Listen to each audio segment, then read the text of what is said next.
welcome back to my channel, Welshman Reviews. Today I'm going to be doing my non-spoiler review for Guardians of the Galaxy Volume 3. So this is obviously just come out last week. This is the final movie in the James Gunn trilogy of the Guardians of the Galaxy movies. And he's knocked it out the park again. I think his movies are consistently brilliant in the MCU. Is Guardians of the Galaxy, which was a... it was a bit of a risk doing that story in phase 2.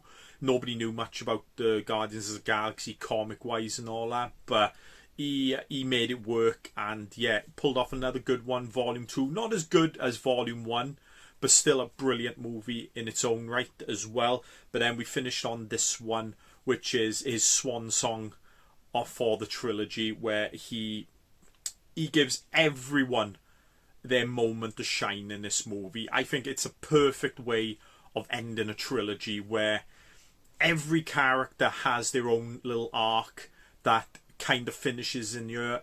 I think Nebula is the best one in this, the way she was from the first movie to what she is at the end of this movie. You know, a total flip from what she was under Thanos to part of the Guardians of the Galaxy now. It is. Peter... This is like a Rocket Raccoon movie, pretty much, because we do find out about him and his experiments and who created him, which was the High Evolutionary, who was played by Chuck Iwodji. If I butcher that name, my apologies. But he was in James Gunn's Peacemaker as well. This movie hits... He does bring in a lot of people he's worked with as well. It is like a farewell to James Gunn as well. He brings in loads of people he used to work with. His wife is in this. Michael Rooker does a little cameo as well. There are other people he's had. Sean Gunn, his brother, Kraglin's back in this movie. Even he gets his moment to shine, as Cosmos the dog as well. Little moments to shine, all these little characters. I can't say enough for this movie, how much it is one of the best MC movies that have come out of late.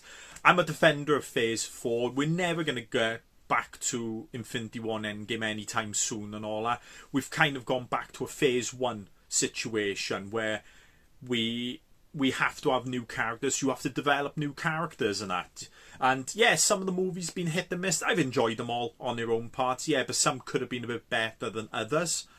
They have, but I think this one is arguably up there as one of the best since the end of Endgame and Infinity War. I don't know if I find it better than Spider-Man No Way Home. I do still class that as top of my list, but it does come a damn close second to that out of the newer ones. It is.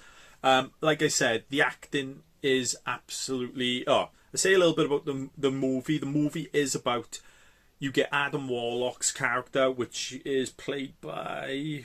Top of my head, I forgot his name now off the top of my head. Will Poulter, who comes into it from the Soviet group or planet.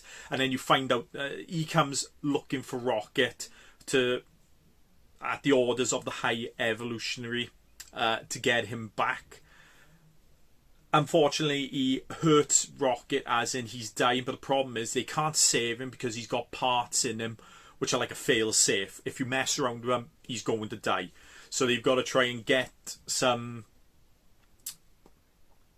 plans or something or stuff like that from a certain place to try and save Rocket. So we do a lot of flashbacks of Rocket in his younger days, of how he got transformed into who he is now today.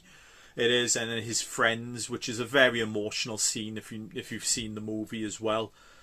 But yeah, it's about the team men just coming together and just trying to get him back. Gamora's in it as well, back in it, but she's not the Gamora we know. She's joined the Ravengers, and if you've seen clips on the trailer and all that, she ain't the same one as Pete fell in love with, or they both fell in love with each other. But yeah, you got that, and then you have a brilliant villain for this one, the High Evolutionary. And pity we never saw him a bit earlier, maybe like little bits and bobs, maybe just to bring him up into it. but he does an absolutely brilliant job, the actor does, in bringing this character to life, and he is arguably one of the best solo villains we've had for a while, to be honest. He's definitely up there with like the Killmonger, Green Goblin from Far From Home, you know, Vulture, I'll put him up there. I like the Vulture, you know, stuff like that. So it's all Gunn, it's all good. So that is the thing. It does have its emotional points in this movie. I did shed a tear a couple of times in this movie. It is, I'm not ashamed to say. But it had me smiling, it had me laughing, it had me sad. This movie brought all the emotions out into me. It is, but it does finish on a good swan song for the movie. It gives everyone, like I said, a very good story arc. Brilliant acting all the way round, especially Karen Gillan, who plays Nebula. I think she's had the best story arc in this movie. The way she is in this movie, and she starts leading the team a little bit and stuff, and she's got some new upgrades from Rocket as well. It is, like I said, the rest of the thing is, I haven't got many dislikes for this. It's mainly all likes. Like I said, the acting, the story, the direction, the CGI, everything's brilliant in it. My only two little nitpicks for this movie is, as much as Will Poulter does do a pretty good job as Warlock, because he is a child, he gets brought out of his cocoon stage or his thing early, so he is more of a child. Seems wasted in this movie. He's not really prominent. He does has a few scenes and all that, but I think from midway of this movie and then probably one scene at the end where he's pivotal.